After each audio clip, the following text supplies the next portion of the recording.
Marcos capítulo 10. Hoy vamos a leer simplemente 4 versículos, del 13 al 16. Marcos capítulo 10. Para que nos pongamos un poco en contexto, hay que decir que Jesús quería enseñar a sus discípulos durante todo este recorrido final que hemos visto en Marcos, cómo se comporta un ciudadano del reino. Ese era el propósito de estas enseñanzas, cómo se comporta un ciudadano del reino, con su propio ejemplo, el Señor Jesucristo. En el ejemplo que le estaba dando a los suyos y el ejemplo supremo que dará sobre la cruz, les iba a mostrar a sus discípulos el camino del discípulo. Eso es lo que hemos visto últimamente y seguiremos viendo hoy. De hecho, la última vez que estudiamos Marcos, el Señor Jesucristo utilizó el contexto del matrimonio para reforzar esta verdad. Marcos capítulo 10, del versículo 1 al versículo 12. Hoy lo hará a través de los niños, hijos, podemos decir. Capítulo 10, versículo 13 al 16. Lo siguiente será la economía, para concluir de nuevo donde empezó. A mitad de este capítulo 10 va a concluir con esta enseñanza donde empezó, con una tercera explicación sobre la pasión. Una tercera explicación sobre lo que él iba a hacer, por qué iba a Jerusalén y lo que iba a hacer allí. En el capítulo 10 lo veremos más concretamente en los versículos 33 y 34, los cuales no serán el final del capítulo. El capítulo es largo y continúa hasta el versículo 52 y veremos lo que el Señor quiere para nosotros. Pero en definitiva, hermanos, la perspectiva del reino de Dios sigue vigente. Sigue estando presente esa idea. La idea de que el reino de Dios está ahí y la enseñanza que Jesús quiere dar a través de diferentes acontecimientos sigue presente. Por lo tanto, la idea de este capítulo 10 es la de cómo implantar las enseñanzas. Si me lo quito así, así, así, vamos a intentarlo. Quiero decir que la idea de este capítulo 10 es la de cómo implantar las enseñanzas acerca del reino de Dios en la vida diaria. Eso es lo que tenemos por delante y vamos a ver hoy parte de esa enseñanza en Marcos 10, del versículo 13, muy conocido, al versículo 16. Marcos capítulo 10, versículo 13, dice: y le traían niños para que los tocara. Y los discípulos los reprendieron. Pero cuando Jesús vio esto, se indignó y les dijo: dejad que los niños vengan a mí, no se lo impidáis, porque de los que son como estos es el reino de Dios. En verdad os digo, el que no reciba el reino de Dios como un niño, no entrará en él. Y tomándolos en sus brazos, los bendecía, poniendo las manos sobre ellos. Oramos y como siempre pedimos que el Señor nos enseñe. Hoy me gustaría pedir al Señor en mi oración que si tú quieres, porque has visto la belleza del Señor, porque te estás dando cuenta que Jesús es lo que necesitas, pídele al Señor conmigo en oración que Él toque tu vida y que lo haga de manera poderosa, transformándola por completo. Vamos a orar. Padre, yo quiero rogarte en estos momentos donde te adoramos y te bendecimos, que tú tomes control de este estudio de tu palabra y que tu Espíritu Santo toque cada corazón en esta mañana. Sobre todo hoy te ruego por esos que contemplan tu belleza, se están acercando a ti, que nada impida, que nada interrumpa, que nada obstaculice, que hoy tú llegues a ellos, cenes con ellos y sus vidas sean transformadas. Señor, confiamos en tu obrar. Confiamos y dependemos en lo que tú haces a través de tu palabra y por tu Espíritu Santo. Y por eso te pedimos y te rogamos que intervengas con poder en todo lo que va a suceder ahora. Señor, obra tú en estos momentos. Señor, trabaja tú en esos terrenos, en esos corazones. Hazlos fértiles para que la semilla brote y dé fruto. Padre Celestial, nosotros queremos adorarte, seguir rindiéndote culto en esta mañana ahora con nuestra atención. Ayúdanos, Señor, a poder hacerlo. En el nombre de Jesús te lo pido. Amén. Hermanos, está claro No creo que haya ninguna duda por parte de nosotros. De hecho, por muchos es conocido este texto. Esta pequeña porción que recoge Marcos habla de la actitud de Jesús hacia los niños. No podemos dudar del amor, del aprecio, de la consideración que Jesús tiene por los niños. El versículo 16 lo dice absolutamente todo. Jesús ama a los niños. Pero Jesús utilizó principalmente este momento para ilustrar, para mostrar, para enseñar a sus discípulos, a los que tanto les estaba costando ver las cosas como Él las estaba viendo. Jesús lo utilizó para enseñarles cómo debe vivir un ciudadano del reino de Dios. Pues si os dais cuenta, si habéis leído bien conmigo, toda esta historia nace, surge, se produce por la actitud de rechazo que muestran los discípulos hacia esos niños. Nada hubiese ocurrido si los discípulos hubiesen actuado de forma adecuada. Esto no hubiese pasado si los discípulos hubiesen actuado como un ciudadano del reino. Por lo tanto, esta historia se produce y nace por el comportamiento de los discípulos, un comportamiento erróneo. Por eso, la enseñanza, con el versículo 15, digamos, como principal, no es acerca de los niños. Este texto no va acerca de los niños, sino que Jesús utiliza a los niños para ilustrar cómo debe ser el comportamiento de un discípulo. La vez anterior, Jesús buscó a un niño en casa de Simón y de Andrés, allí en Capernaum, en privado, cuando le estaba enseñando a los 12, buscó a un niño para enseñarle a sus discípulos esta verdad. ¿Os acordáis? Allí en Capernaum, en privado, Jesús toma a un niño y como un franelógrafo, para aquel que no sabe lo que es un franelógrafo, es una pizarra donde nosotros ponemos pegatinas o cartulinas con imágenes representativas de la historia bíblica que se le está enseñando a los niños. Pues Jesús hace exactamente igual. Coge a un niño y como un franelógrafo señala y dice en el capítulo 9, versículo 37, el que reciba a un niño como este en mi nombre, a mí me recibe. En esa ocasión Jesús tomó la iniciativa. Pero aquí Jesús no da el primer paso. Jesús no toma la iniciativa. Jesús no va en busca de un niño para ilustrar esta enseñanza a sus discípulos. Es todo lo contrario. Son otros los que traen a los niños a Jesús. Son otros los que toman la iniciativa y presentan a los niños o quieren presentar a los niños delante de Jesús. Probablemente sus padres, ahora lo veremos. Pero los discípulos, en vez de aprovechar la oportunidad para practicar lo que ya se les enseñó en el capítulo 9 y recibir a estos pequeños, ocuparse de los demás, entregarse por los demás, hacen todo lo contrario. Lo acabamos de leer. Rechazan a estos que traen a los niños. Hermanos, darnos por el bien de los demás, que es la enseñanza que venimos viendo desde hace tiempo. Buscar el bienestar de otros. Fijaos lo que está en juego, versículo 14. Porque de los que son como estos es el reino de Dios. Hermanos, buscar el bienestar espiritual como Jesús estaba ejemplificando, aún costaba entenderlo a los 12.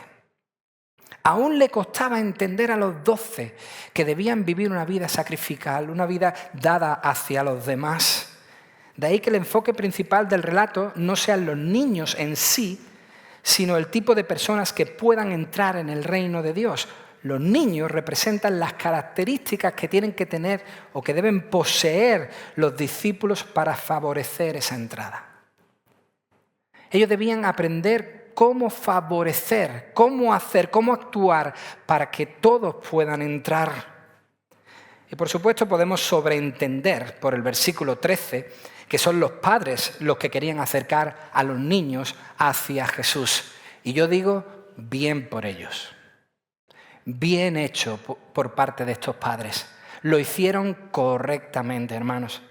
Estos son padres que un domingo por la mañana, en el desayuno, no hacen un referéndum y preguntan a sus hijos de 3, 4, 5 años si quieren ir o no a la iglesia. Estos son padres que directamente dicen, vamos a acercarnos a Jesús. Hermanos, los domingos por la mañana a los niños no se les pregunta si tienen ganas de ir a la iglesia, si quieren ir o si no quieren ir. El domingo por la mañana a los niños se les preguntan qué camisa se quiere poner para ir a la iglesia. Se les pregunta a los niños qué quieren comer después de la iglesia. Pero lo de ir o no se cuestiona. Este es el tipo de padres que encontramos aquí. Por cierto, hace 2 domingos se nos exhortó sabiamente al respecto de cómo debemos traer a nuestros hijos hacia el Señor. Pero que este detalle de que no se sepa con exactitud si fueron los padres los que trajeron a estos niños, que el original griego nos da a entender que intentaron. La palabra traían en el versículo 13 significa también tratar.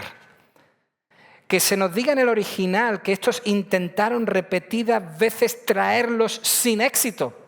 ¿Por qué? Porque los discípulos se lo impedían, unido a que lo que se traía o a quien se traía eran niños, vistos, ya lo dijimos, en ese tiempo como nada, absolutamente nada en esa sociedad, solo nos habla de que estas eran personas no muy especiales.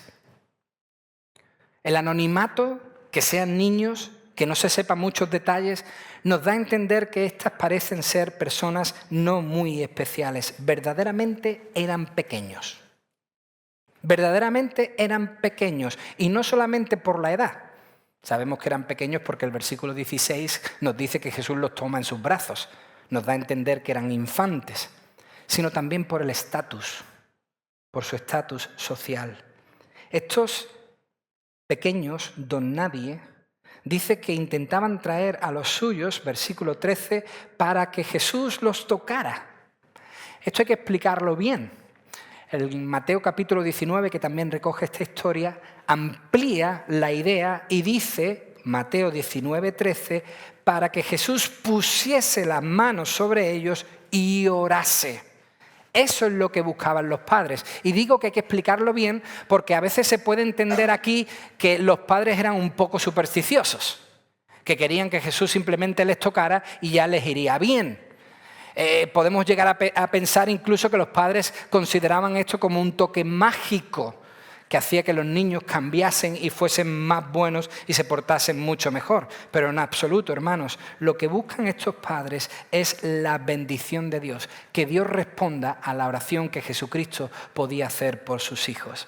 El comentarista Franz dice, pedirle esa bendición a un visitante distinguido y a un hombre santo, especialmente a alguien que ya tenía fama de sanador en aquella región, Jesucristo, era solo una parte natural de la religión popular. Los padres, cuando veían que alguien así podía orar por ellos, estaban dispuestos a que buscasen la bendición de Dios para sus hijos. Y qué bueno es eso. Qué bueno es que los padres busquen que sus hijos reciban la bendición del Señor. Y no hay mejor lugar que una iglesia donde los chicos puedan recibir esa bendición. De hecho, esa fue una de las imágenes icónicas que vimos hace unos meses con la visita del Papa León XIV aquí a España, ¿verdad? No sé si os acordáis, esa imagen donde el Papa iba en su papamóvil y los padres literalmente lanzaban a sus hijos, bebés, no al Papa, sino a los guardaespaldas del Papa. Se veía un hombre de negro con gafas súper alto llevando al niño así, que parecía que le daba un poco de asquillo llevándolo así al Papa, y el Papa le hacía así. Es así como los padres lo entienden. Imaginaos, hermanos, Dios encarnado y presente. ¿Quién no querría llevarle a su hijo? Dios encarnado, Jesucristo, el Hijo de Dios, ahí presente. En estos últimos días las palabras más buscadas y deseadas han sido cortafuego y frontera. En nuestro país esas son las 2 palabras que más se han buscado, que más se han deseado. Cortafuego y frontera. Pues bien, esto es justo lo que estaban haciendo algunos de los 12. Un cortafuego, una frontera. Frenar a estos padres. ¿Por qué razón? Pues lamentablemente no sabemos el motivo exacto de tal hostilidad. No sabemos el motivo por el cual estos fueron tan agrios. ¿Por qué fueron así? ¿Por qué se comportaron de manera tan recia con aquellos que venían a acercarse a Jesús? Quizás los discípulos razonaron que Jesús era demasiado importante, ya lo vimos anteriormente y lo vamos a volver a ver en el capítulo 10, como ellos piensan que Jesús va a ser un rey terrenal, que va a establecer su reino, va a expulsar al César, va a ser mucho mejor que el César e Israel será de nuevo el gran imperio que fue años atrás. Así pensaban los discípulos y ya veremos más adelante en el capítulo 10 como algunos de ellos incluso ya están pensando dónde sentarse, si a la derecha, si a la izquierda. Quizás ellos razonaron que Jesús era demasiado importante como para ser molestado por unos seres tan insignificantes. Unos niños molestando a nuestro rey, ¿qué va? Que unos niños se acerquen ahí, tal, como vienen sucios y molesten a nuestro maestro, no. Hermano, sea lo que fuese, la falta de entendimiento de los discípulos, que se olvidaran tan rápido de la enseñanza del capítulo 9, queda en evidencia. Lo que está aquí claro y evidente es que los discípulos se habían olvidado de la enseñanza que Jesús venía compartiendo con ellos. Ante esa actitud, el Señor Jesucristo no mira hacia otro lado, no lo pasa por alto, no dice ya lo trataremos. No, Jesús no es un maestro que quiera que sus enseñanzas se pierdan. Jesús veía una oportunidad de poder establecer una enseñanza y la aprovechaba, no la dejaba pasar. Por eso dice el versículo 14 que los ve, observa qué están haciendo y dice que se indignó. Esa palabra indignó significa repugnancia. Les repugnó la actitud de sus discípulos, repugnancia hacia ese comportamiento, irritación por la incapacidad de aprender la lección por parte de los discípulos. Es como si Jesús estuviese diciendo, ¿otra vez? ¿Otra vez? No me lo creo, ¿está ocurriendo otra vez? Y digo bien, porque esta no era la primera vez que intentan, queriendo o sin querer, ponerle freno a la extensión del reino de Dios. Sabotear la extensión de la gracia de Dios, sabotear el favor de Dios hacia los demás. Esta no es la primera vez. Ya lo hicieron con el hombre quien luego Jesús aprobó. ¿Os acordáis en el capítulo 9 que le dijeron, Señor, hemos visto a uno que estaba expulsando demonios y como no era de los nuestros, se lo hemos impedido. No te preocupes, lo tenemos controlado, lo hemos frenado. Somos un cortafuegos magnífico, este nos sigue. ¿Y qué le responde Jesús? ¡Ey! No hagáis eso. Si no está contra nosotros, está a favor nuestra.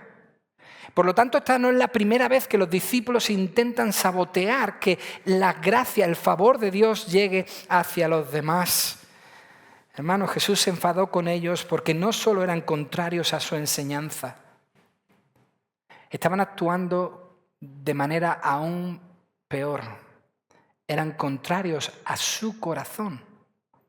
No se oponían simplemente a las verdades que Él predicaba con su palabra, se estaban oponiendo al deseo de su corazón. Y si en algo podemos destacar el corazón de Jesucristo, el corazón de Dios, es en esto. La Biblia es clarísima al respecto. Segunda de Pedro capítulo 3 versículo 9 lo deja claro para nosotros. Dios no quiere que ninguno perezca. No quiere que ninguno perezca, todo lo contrario, quiere que todos se arrepientan, que el máximo de personas puedan conocerle.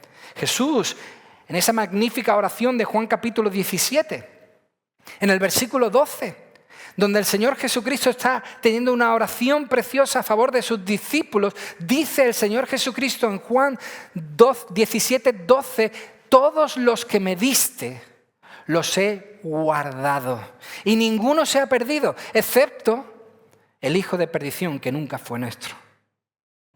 Pero todos los que son nuestros los he guardado. Ninguno se ha perdido. Lucas capítulo 9, versículo 56, dice algo glorioso. Dice, porque el Hijo del Hombre, este es Jesucristo, no ha venido para destruir, en la Reina Valera se lee, para perder las almas de los hombres, sino para salvarlas. Jesucristo no ha venido a perder almas. Jesucristo no ha venido a perder oportunidades. Jesucristo no ha venido a rechazar a aquellos que se acercan a Él, a aquellos que le buscan. Jesucristo no ha venido a decir, bueno, lo dejaré para otro momento. Él ha venido a salvarlas. Y si no nos queda claro, fijaos lo que dice Jesús en Juan capítulo 6, versículo 37. Clarísimo. Todo lo que el Padre me da, vendrá a mí. Y al que viene a mí, de ningún modo le echaré fuera. El que se acerque a mí, no lo rechazaré. El que venga a mí, el que me busque a mí, no le voy a poner ningún tipo de obstáculo. Lo voy a recibir, lo voy a aceptar.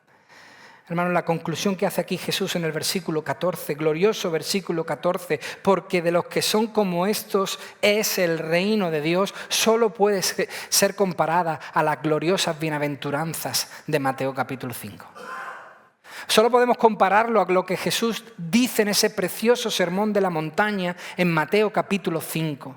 Lo repite en varias ocasiones. En Mateo 5, versículo 3, el Señor Jesucristo dice, bienaventurados los pobres en espíritu. Esto es lo que está ocurriendo en nuestro texto de Marcos. Personas pobres en espíritu, personas que necesitaban riqueza espiritual por parte de Dios porque ellas no la tenían, porque se consideraban personas insignificantes, se acercan buscando esa riqueza porque la han visto en el Señor Jesucristo, saben que Él tiene todo lo que necesita. Se acercan a Él y Jesucristo dice, bienaventurados vosotros, los pobres en espíritu. ¿Por qué? Porque de ellos es el reino de los cielos. Pero es que en el versículo 10 de estas gloriosas bienaventuranzas Jesús viene a decir algo parecido. Bienaventurados aquellos que han sido perseguidos por causa de la justicia, pues de ellos es el reino de los cielos. Hermanos, todos estos versículos tienen la misma esencia. A los don nadie, pero que son tan importantes para Jesús, les pertenece el reino de los cielos. A los niños, aunque no solo a los niños, sino a aquellos que se consideran personas necesitadas y buscan al Señor. Todos estos tienen participación, atentos, participación legítima en el reino de Dios.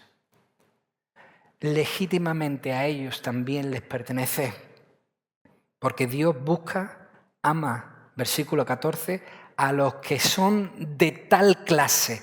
Eso es lo que quiere decir el versículo 14. Jesús busca, ama a los que son de tal clase, porque de los tales, dice el versículo 14, de todos los que no son autosuficientes, de todos aquellos que no piensan que lo saben todo, que no piensan que ya lo han conseguido todo, de todos los que no se consideran autosuficientes, sino que se acercan a Jesús confiadamente, de todos los que son como ellos es el reino de Dios. Más aún, de los insignificantes, débiles, impotentes y dependientes, así es como se veían a los niños en ese tiempo, es el reino de Dios. Insignificantes, débiles, impotentes y dependientes. Antes de que Jesús pudiese llegar a mi vida, yo era todo lo contrario. Yo creía que podía, que era fuerte, que era potente y que era completamente independiente. Y así jamás una persona podrá acercarse a Dios. Es aquel que entiende que por su pecado es insignificante, débil, impotente y dependiente, que puede recibir el mayor de los regalos, la entrada al reino de Dios. Pero esta no es una enseñanza que Jesús ahora se ha sacado en el último momento porque los discípulos no la entendían. Este es el llamado de Jesucristo desde el principio. Marcos capítulo 2, versículo 17. Marcos capítulo 2, versículo 17 dice, y este es Jesús al principio de su ministerio, los que están sanos no tienen necesidad de médico, sino los que están enfermos. No he venido a llamar a justos, sino a pecadores.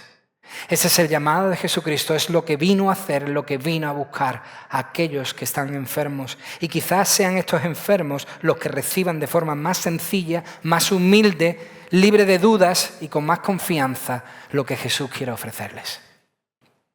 ¿Por qué? Porque lo miran con ojos de niño. Porque igual que un niño acepta lo que alguien le ofrece con amor, esta persona acepta lo que Jesús le ofrece porque se lo ofrece con amor. Solamente hace una prueba. Ve con un puño cerrado debajo de la cabeza, no vaya encima de la cabeza porque mandas otro mensaje. Ve con un puño cerrado por debajo de la cabeza de un niño y a ver cómo reacciona. Pónselo así delante. Te aseguro que lo primero que va a hacer es intentar abrir tu mano con todas sus fuerzas para encontrar lo que tienes dentro. Hay una famosa parábola. Dice que un filósofo quiso poner a prueba la mente humana y colocó una auténtica y brillante moneda de oro en medio de una calle peatonal muy concurrida. Luego, este filósofo se sentó a observar desde un café cercano. Esta fue la reacción de los adultos. Durante horas, decenas de adultos pasaron junto a la moneda. Muchos la miraban fijamente. Se detenían un segundo, pero continuaban de largo sin tocarla. Sus mentes analíticas y desconfiadas empezaban a justificar el rechazo y decían, seguro que es falsa. Esa moneda no es de verdad. Otros decían, debe ser una broma de cámara oculta, seguro que me acerco y está pegada con pegamento. Otros decían, nadie en el mundo regala oro, esto tiene truco seguro. Y un clásico.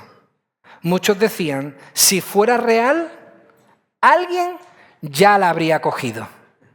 Y aquí levanto mi mano y esto yo se lo he dicho a mis hijos muchas veces.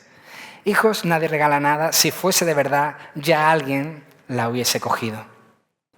Su exceso de lógica y el miedo al ridículo o al engaño los paralizó. No tomaron la moneda. Pero fijaos la reacción de un niño. Al mediodía, un niño de apenas 6 años pasó caminando junto a su madre. En cuanto vio el destello dorado en el suelo, se soltó de la mano de su mamá, corrió hacia ella y la recogió de inmediato con una sonrisa enorme. Para el niño no había dobles intenciones, ni teorías de conspiración, ni miedo al que dirán. Vio algo hermoso, asumió que se lo estaban regalando y la tomó sin dudar. Así ocurre. Y así pasa, hermanos. Esa es la actitud de los que se acercan a Jesús.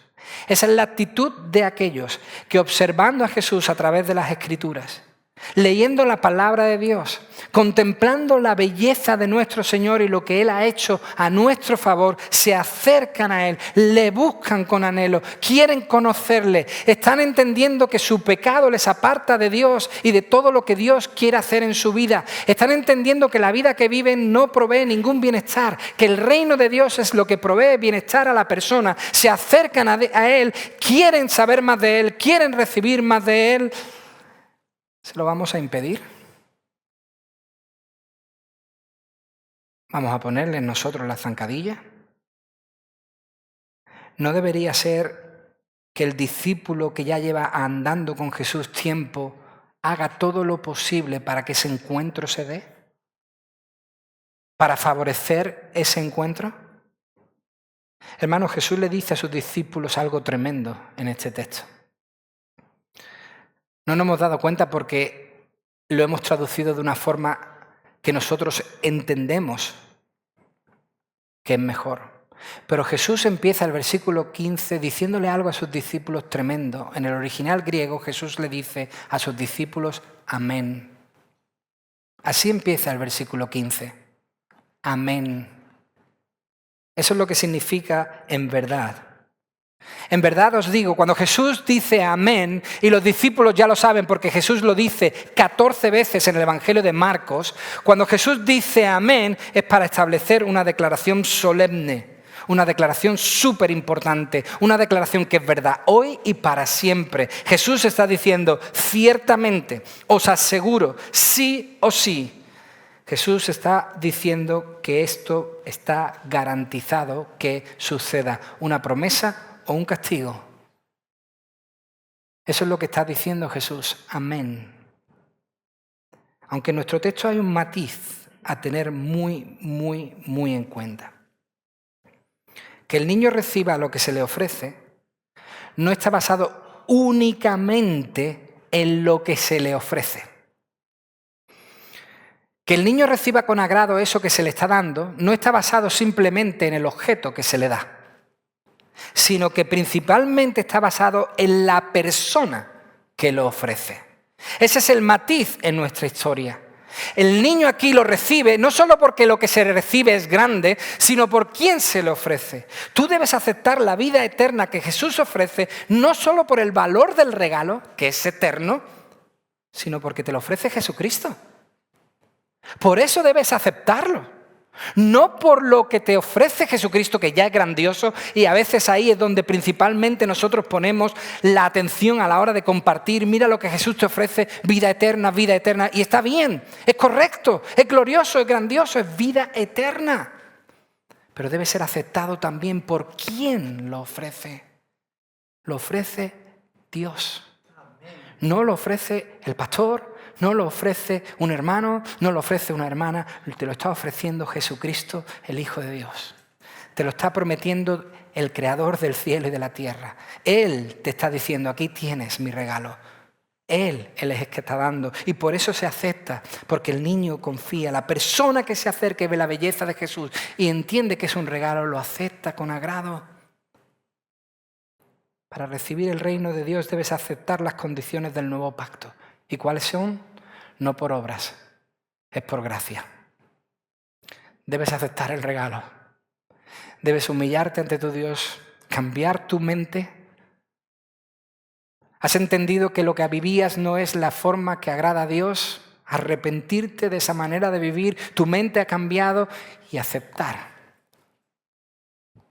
como un pobre lo que el Señor te está dando y que tú llevas tiempo mendigando.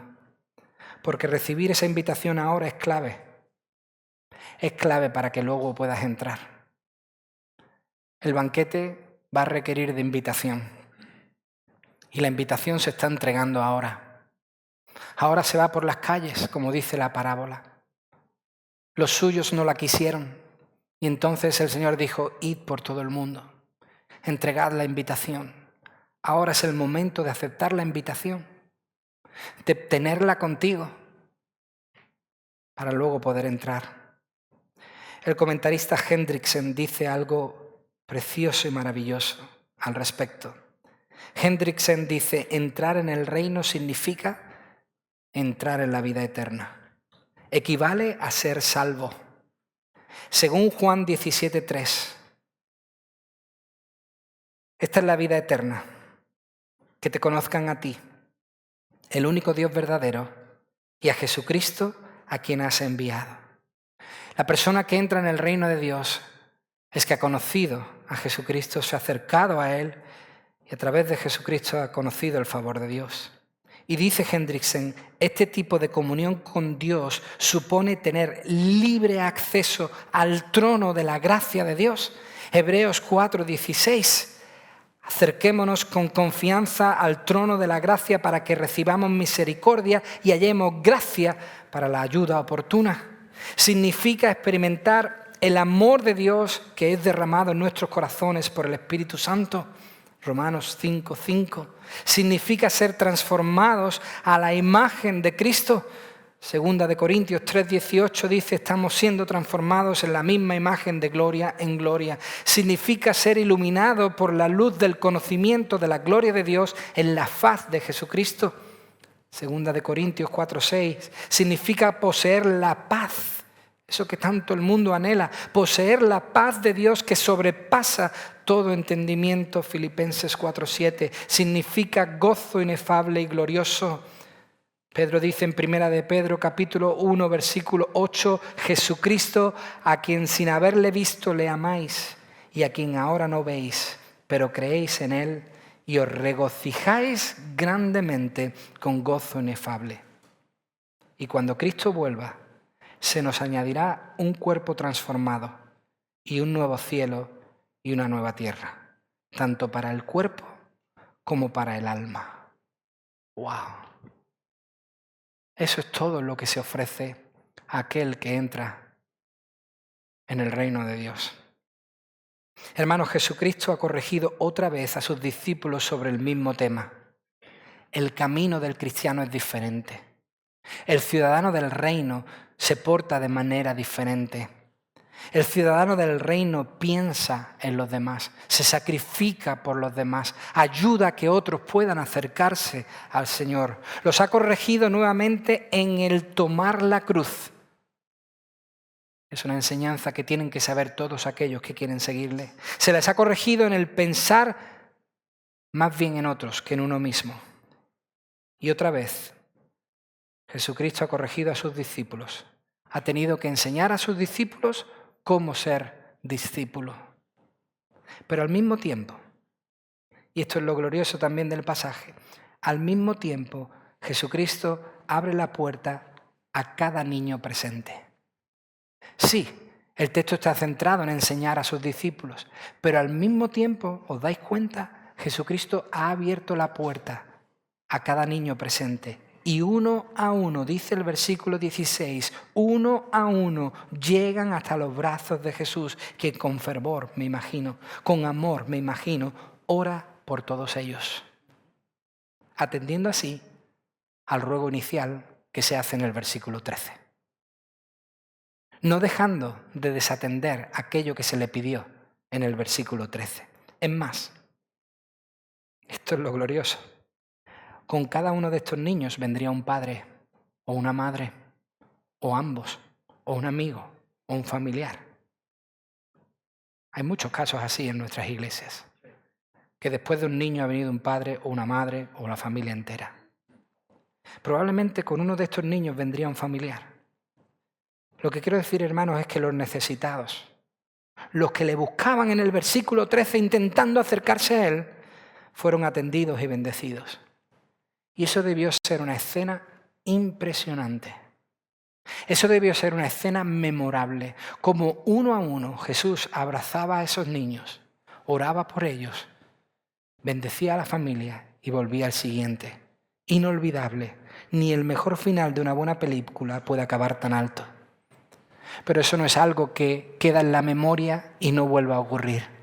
La Biblia dice que el que busca, halla. Que el que llama, se le abrirá. Si tú buscas a Jesucristo, igual que en el versículo 13, le vas a encontrar. Jesucristo no te va a rechazar. Él abrirá sus brazos, te aceptará como eres y lo mejor de todo, no te dejará como eres. Transformará tu vida de dentro hacia afuera. Al tomar a los niños en los brazos, Jesús hizo mucho más de lo que se le pidió, ¿verdad? Simplemente quería que les tocara y orase por ellos. Pero al tomarles en los brazos, Jesús hizo mucho más de lo que se le pidió, como siempre. Como siempre. Pues esa es la obra de salvación de Dios por los hombres. Él siempre hace más. Él siempre anda una milla más. Él siempre da un paso más. Si nosotros le amamos a Él es porque Él nos amó primero. Él siempre va por delante. Cuando hizo ese pacto con Abraham, allí con los animales partidos de par en par, abierto el camino para sellar el pacto, un pacto donde ambas partes debían caminar entre los animales, el Señor dice, no, yo hago todo. Yo me encargo a Abraham, yo hago el pacto, yo sello el pacto, yo soy el que lo hago. Él siempre va más allá y hace todo. Él te busca, Él te llama, Él te salva, Él te hace perseverar todos los días hasta el fin. Y ese día final, cuando Él vuelva, Él te dará entrada a la vida eterna. Esta es obra de Dios de principio a fin. Y si algo no debemos hacer nosotros, por supuesto, es obstaculizar esa obra. Lo último que debe hacer un discípulo es pensar en sí mismo y obstaculizar la obra de Dios. Debe pensar en los demás, entregarse a los demás y favorecer que otros puedan acercarse. La pregunta para nosotros es cómo es nuestra actitud hacia los que son como estos. ¿Cómo es nuestra actitud hacia aquellos insignificantes? ¿Cómo estoy yo favoreciendo la llegada de pequeños a Jesús? ¿Cómo abro yo las puertas hacia otros? ¿Cómo estoy intentando alcanzar a aquellos que están perdidos? ¿Pienso en otros más que en mí? ¿Pienso más en el reino de Dios más que en mí? Buscad primeramente el reino de Dios y su justicia, dice la palabra de Dios. Padre, muchísimas gracias por estas palabras, motivadoras palabras. Señor, una vez más, tú nos enseñas, nos muestras el camino que debemos andar como discípulos tuyos. Señor, es tan diferente lo que tú nos pides a lo que el mundo nos está exigiendo cada día, invitando cada día. El mundo nos invita a ser los primeros y tú estas últimas semanas nos estás invitando a buscar ser los últimos, a pensar en los demás y favorecer la obra de tu reino. Señor, ayúdanos a no obstaculizar el avance de tu reino en este mundo, sino a favorecerlo. Señor, ayúdanos a buscar el bien de otros, que otros puedan recibir la bendición, la gloriosa bendición de que tú los abraces, entres en sus vidas. Yo te ruego, Señor, si aquí hay entre nosotros a personas que están contemplando tu belleza, que están entendiendo tu evangelio, que están comprendiendo lo que tú les dices a través de la palabra de Dios, yo te ruego, Señor, que tomes control de sus vidas, que entres con poder, que les abraces, Señor, y trates con su pecado, puedan arrepentirse y andar contigo todos los días hasta el final. Te damos gracias, Señor, porque muchos aquí hemos dado ese paso y no ha sido por nuestra iniciativa. Ha sido tú, Señor, quien nos ha llevado a poder entregar nuestras vidas a ti. A ti la gloria, a ti el honor por siempre. Padre, gracias por esta invitación. Ayúdanos como iglesia a poder abrir nuestras puertas para que muchos más te conozcan. Ayúdanos a poder seguirte como un discípulo fiel que quiere honrar a su Maestro. Te lo pido, Señor, en el nombre de Jesús. Amén.